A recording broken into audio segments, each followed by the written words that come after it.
आज हम पढ़ाने जा रहे हैं क्लास 10th के मैथ का दूसरा चैप्टर जिसका नाम है बहुपद। तो बहुपद क्या होता है? बहुपद ऐसा बीजीय व्यंजक होता है। बहुपद क्या है? ऐसा बीजीय व्यंजक जिनमें क्या है, चर राशियां केवल ऋणोत्तर पूर्णांक घात के रूप में हो, बहुपद कहलाते हैं। मतलब ऐसा बीजीय व्यंजक जिसमें जो चर राशियां उसकी जो घात है, चर की जो घात है वो ऋणोत्तर पूर्णांक होना चाहिए। ऋणोत्तर पूर्णांक का अर्थ क्या है? ऐसा पूर्णांक जो ऋण न हो। तो जो चर की जो घात होगी वह क्या होगी? ऋणोत्तर पूर्णांक होगी। अर्थात क्या होगी? 0, 1, 2, 3, 4, 5 डॉट डॉट डॉट, मतलब ऋण न हो। ऐसा पूर्णांक जो ऋण न हो वही x की क्या होगी? घात होगी, तब जाके वो बहुपद कहलाएगा। अर्थात हम कह सकते हैं ऐसा बीजीय व्यंजक जो इसके रूप का हो, ठीक है, चर x में n घात का बहुपद कहलाता है। जहां a0, a1, a2, a3 dot dot dot, ये जो an है वह सब क्या है? वास्तविक संख्याएं हैं और an is not equal to 0। an 0 नहीं होगा, नहीं तो x की पावर n क्या हो जाएगा? 0। तब यह n घात का नहीं रह जाएगा, इसलिए an 0 नहीं है। और x की पावर n क्या है? n क्या है? चर की घात है, तो यह क्या होगा? ऋणोत्तर पूर्णांक होगा, तथा n क्या है? एक ऋणोत्तर पूर्णांक है। तो समझ में आ गया बहुपद क्या है? बहुपद क्या होना चाहिए? चर की जो घात है वो क्या होना चाहिए? ऋणोत्तर पूर्णांक होना चाहिए। ठीक है, अब एग्जांपल देखिए, जैसे अगर इससे लिखा है 4x² प्लस 5x प्लस 6, तो यह एक बहुपद है। बहुपद क्यों है? क्योंकि जो चर की जो घात है वो ऋणोत्तर पूर्णांक है, अर्थात ऐसा पूर्णांक है जो ऋण नहीं है, तब यह बहुपद है। अब देखिए इसी तरह हम लोग एग्जाम्पल दे सकते हैं दूसरा। जैसे मान लीजिए कि x² प्लस 4/x, तो यह बहुपद नहीं होगा। बहुपद क्यों नहीं होगा? हम लोग इसको इस तरह लिख सकते हैं, x² प्लस 4, यहाँ x पावर 1 है, ऊपर जाएगा तो x पावर -1 आ जाएगा। तो यह क्या हो जाएगा? यहाँ x की पावर क्या है? ऋणोत्तर पूर्णांक नहीं है, क्योंकि x पावर क्या आ गया? निगेटिव आ गया, तो ये ऋणोत्तर पूर्णांक नहीं है, इसलिए यह बहुपद नहीं होगा। तो ऐसे लोग पता कर सकते हैं कि कौन बहुपद है कौन बहुपद नहीं है। और भी एग्जांपल दे सकते हैं, जैसे देखिए x² प्लस √x प्लस 3, यह भी बहुपद नहीं है। क्यों नहीं है? क्योंकि x² प्लस x की पावर, यहाँ करड़ी में इसका मतलब क्या? 1/2। तो 1/2 पूर्णांक ही नहीं है। पहले बात, पूर्णांक होना चाहिए, x की पावर जो है वह पूर्णांक होना चाहिए और ऋण नहीं होना चाहिए, तो यह पूर्णांक ही नहीं है, इसलिए यह भी बहुपद नहीं है। ऐसे हम लोग पता कर सकते हैं कि कौन बहुपद है कौन बहुपद नहीं है। ध्यान देना है कि जो x की जो पावर है, x की पावर पूर्णांक होना चाहिए और वह ऋण नहीं होना चाहिए, बस। और पूर्णांक के अलावा जैसे परिमेय संख्या ऐसी आ गई जो पूर्णांक न हो, जैसे 1/2 क्या है? पूर्णांक नहीं है, तब x की पावर अगर पूर्णांक नहीं है तो वह बहुपद नहीं होगा, और ऋण पूर्णांक होगा तब वो बहुपद नहीं होगा। मतलब बहुपद होने के लिए क्या होना चाहिए? x की जो पावर है वह क्या होना चाहिए? ऋणोत्तर पूर्णांक होना चाहिए, तब जाके वह बहुपद कहलाएगा। ठीक है, और इसमें यह ध्यान देना कि निश्चित पद भी होना चाहिए। ऐसा नहीं कि मैं अगर इस तरह लिख दूं कि x² प्लस, या ऐसे लिख दूं x plus x² plus x³ plus dot dot dot, तो यह भी बहुपद नहीं है। बहुपद में क्या होता है? पदों की संख्या क्या होती है? निश्चित होती है। 4 पद या 5 पद या 10, 20 जितना भी हो, निश्चित पद होते हैं। ठीक है, डॉट डॉट कर देंगे, इस पदों की संख्या निश्चित नहीं है, तो यह क्या है? बहुपद नहीं होगा। इसके बाद देखिए बहुपद का मानक रूप। बहुपद का मानक रूप क्या है? ठीक है, यदि किसी बहुपद को चर राशि की घातों के आरोही क्रम अर्थात बढ़ता हुआ क्रम, अथवा अवरोही क्रम का मतलब क्या? घटता हुआ क्रम में व्यक्त किया जाए, तब बहुपद का यह रूप मानक रूप कहलाता है। मतलब जो चर की जो घात उसको बढ़ते हुए क्रम में या घटते हुए क्रम में व्यवस्थित कर लीजिए, तो वह बहुपद का क्या होगा? मानक रूप। जैसे देखिए एग्जांपल, जैसे देखिए 2x² plus 3x plus 4x³ plus 5, देखिए इसका मानक रूप क्या होगा? अगर इसको लोग मानक रूप में लिखेंगे तो मानक रूप में लिखने के लिए क्या करेंगे? चर की जो घात है उसको बढ़ते हुए क्रम में व्यवस्थित कर देंगे या फिर घटते हुए क्रम में व्यवस्थित कर देंगे तो वह उसका क्या होगा, मानक रूप होगा। जैसे देखिए पहले हम लोग घटते हुए क्रम लिखते हैं, सबसे बड़ी पावर क्या है 3, फिर उसके बाद 2, फिर पावर 1 मतलब 3x + 5, ये हो गया मानक रूप। या फिर ऐसे लिख सकते हैं, सबसे छोटी पावर 5 मतलब इसमें इसके घात क्या है 0 है, तब इसका फिर एक घात 3x प्लस फिर 2 घात 2x² + 4x³, तो यह मानक रूप हो गया। मतलब चर की जो घात है उसको घटते हुए क्रम में या बढ़ते हुए क्रम में व्यवस्थित कर दीजिए तो वही क्या है, बहुपद का मानक रूप है। इसके बाद है बहुपद की घात। ठीक है, तो बहुपद की घात क्या है, किसी बहुपद में चर राशि की उच्चतम घात वाले पद के घातांक को उस बहुपद की घात कहते हैं। जैसे एग्जांपल देखिए, जैसे लिखा है 4x² + 5x + 6x³ + 7x⁴, ठीक है, +5 मान लीजिए यह है।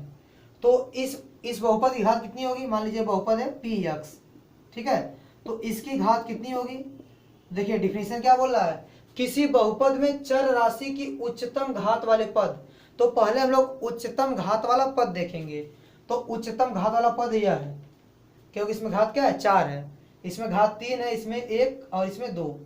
तो उच्चतम घात वाले पद के घातांक, उच्चतम घात वाला जो पद है उसके घातांक को ही क्या कहेंगे, बहुपद की घात। तो उच्चतम घात वाला जो पद है उसका घातांक कितना है 4, इसलिए बहुपद px का घात कितना होगा 4 होगा, इसका घात कितना हो जाएगा 4।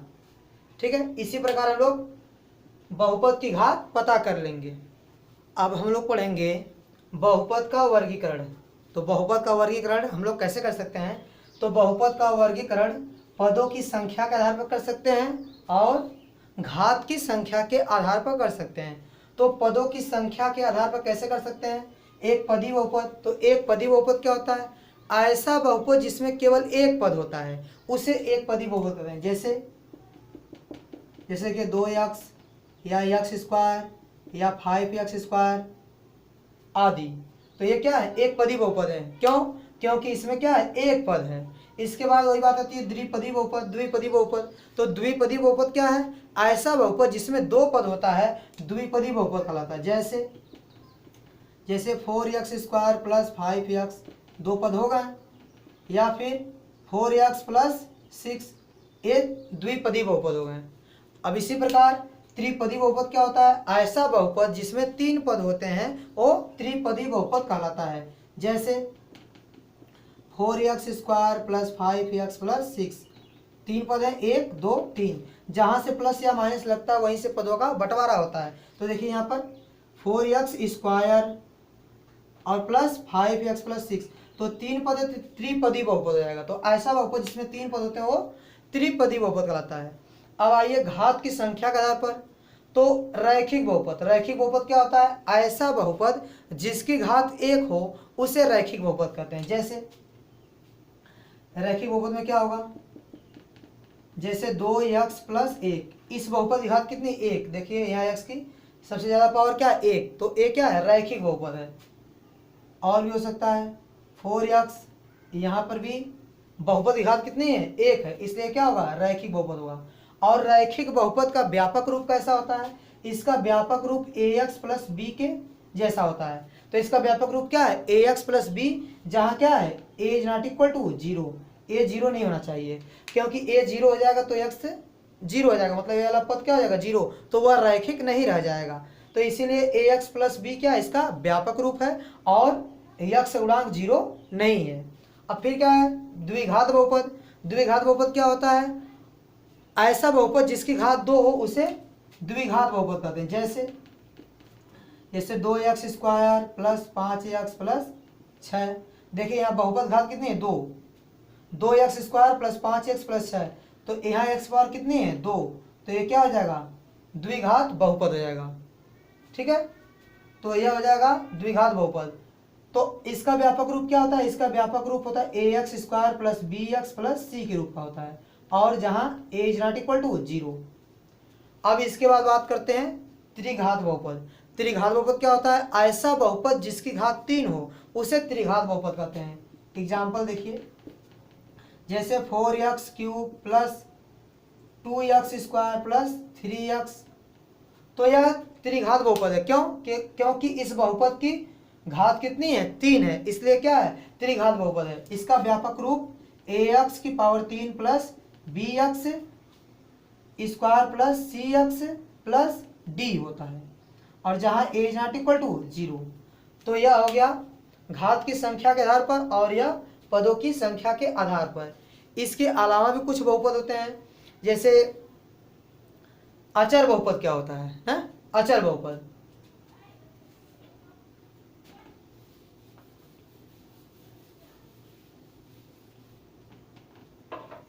देखिए अचर बहुपद क्या होता है?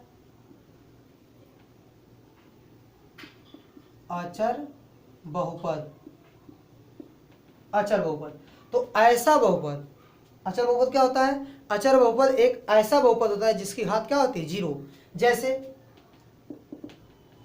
जैसे एग्जांपल देते हैं, अचर बहुपद ऐसा बहुपद जिसकी घात क्या हो? 0, वह क्या कहलाता है? अचर बहुपद।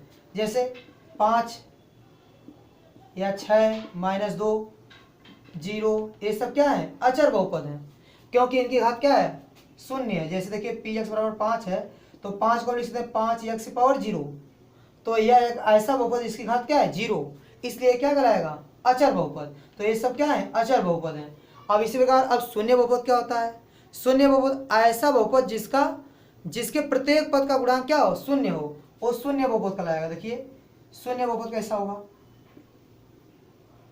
शून्य बहुपद तो ऐसा बहुपद जिसके प्रत्येक पद का गुणांक क्या हो? 0 हो। जैसे एग्जाम्पल हम दे सकते हैं 0x square plus 0x plus 0 ऐसा हो, और 0x प्लस 0 ऐसा भी हो सकता है।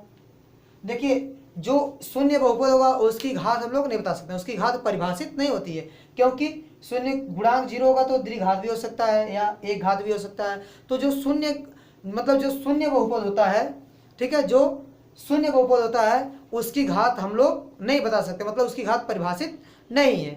तो शून्य घात ए सब है, तो शून्य बहुपद किसे कहते हैं? ऐसा बहुपद जिसके प्रत्येक पद का गुणांक क्या हो? 0 हो, उससे क्या कहते हैं? शून्य बहुपद। या सीधे सीधे ऐसे भी लिख सकते हैं हम लोग, px बराबर 0, यह है शून्य बहुपद। इसके बाद है बहुपद के शून्यक। तो बहुपद के शून्यक अथवा मूल क्या होते हैं? चर के वह मान जिन पर किसी बहुपद का मान 0 हो जाता है उस बहुपद के शून्यक अथवा मूल कहलाते हैं। जैसे देखिए एग्जाम्पल में, जैसे px बराबर x square minus 7x plus 12, यह एक बहुपद है। इसमें मैं रखता हूँ x बराबर 3, तो जब x का मान 3 रखूंगा तो 3 का वर्ग माइनस 7 गुणे 3 प्लस 12, ये हो गया 9 माइनस 21 प्लस 12, 12 9 21, और माइनस 21 क्या आ गया? 0। अर्थात x बराबर 3 रखने पर बहुपद में क्या आ गया? x का मान 3 इस बहुपद में रखने पर बहुपद का मान 0 हो गया, इसलिए 3 क्या है? बहुपद का शून्यक है, इसलिए 3 बहुपद px का शून्यक है। इसी प्रकार एक द्विघात समीकरण है, इसलिए इसके अधिकतम 2 शून्यक होंगे।